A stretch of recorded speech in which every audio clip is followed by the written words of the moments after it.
Baik, perkenalkan nama saya Inji Aprilia Caroline dengan NIM 23303080300025. Di sini saya ingin membawakan materi yaitu pemeriksaan dedimer. Di sini adapun pendahuluan yaitu dedimer atau fragmen dedimer atau fibrin degradation fragment. Ini adalah suatu jenis uji sampel darah di laboratorium yang bertujuan untuk membantu melakukan diagnosis penyakit dan juga kondisi yang menyebabkan hiperkoagulabilitas, suatu kecenderungan darah untuk membeku melebihi ukuran normal. Uji laboratorium yang terkait dengan dedimer ini adalah produk degrasi fibrin atau FDP, fibrin degradation products, lalu waktu trombotin atau PT atau promoting time, lalu waktu tromboplastin parsial atau PTTT atau partial tromboplastin time atau APTT, dan juga fibrinogen dan hitung plasma. Kebanyakan bekuan darah ini terjadi pada pembuluh vena, tetapi pembekuan ini juga dapat terjadi pada arteri yang membawakan oksigen.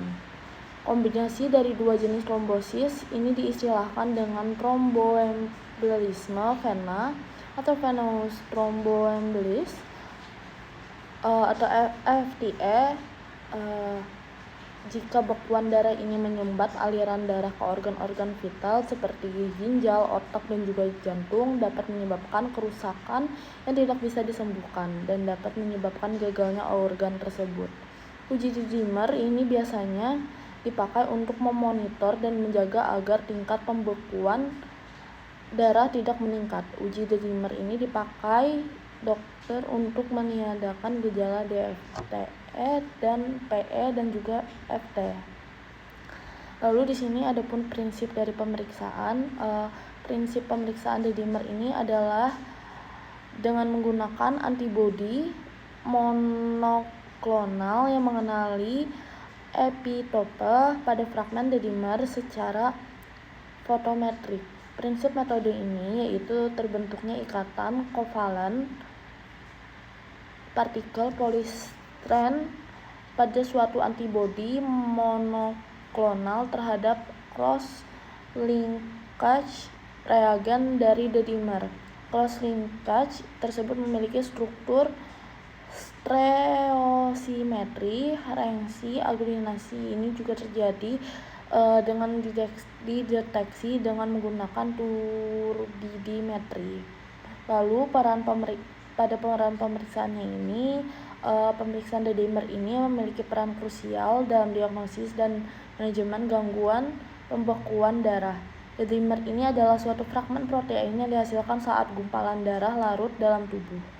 Kadar dedimer ini yang tinggi dapat mengindikasikan adanya bekuan darah seperti pada kondisi deep vein thrombosis atau DVT dan juga emboli paru. Tes ini tidak hanya membantu dalam mendeteksi masalah kesehatan yang serius, tetapi juga berfungsi sebagai alat penyaring awal untuk menentukan apakah pasien ini dapat melakukan pemeriksaan lebih lanjut. Selain itu, pemeriksaan dedimer ini juga berguna untuk memantau efektivitas pengobatan pada pasien dengan gangguan pembekuan darah.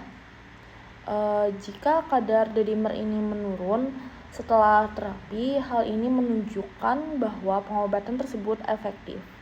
Namun perlu dicatat juga bahwa peningkatan kadar dedimer tidak spesifik untuk satu kondisi tertentu dan dapat terjadi pada berbagai keadaan termasuk infeksi dan juga peradangan.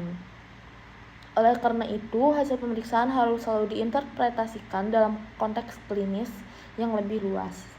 Lalu di sini ada pun struktur dan juga sintesis.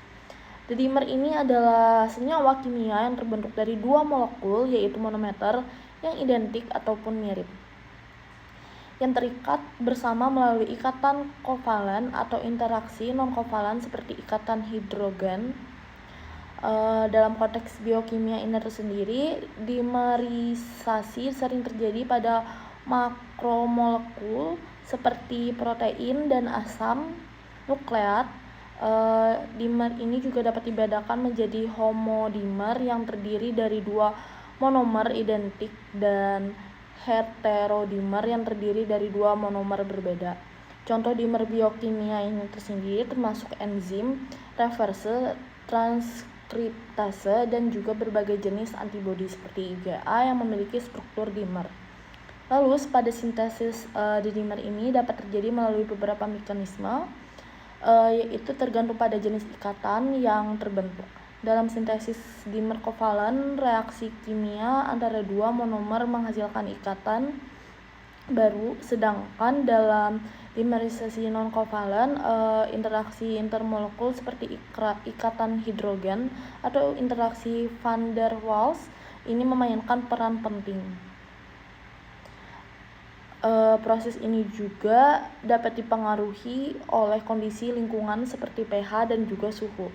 Pemahaman mengenai struktur dan sintesis dimer sangat penting dalam penelitian biokimia dan pengembangan obat, karena banyaknya proses biologis yang melibatkan interaksi dimerik antara molekul.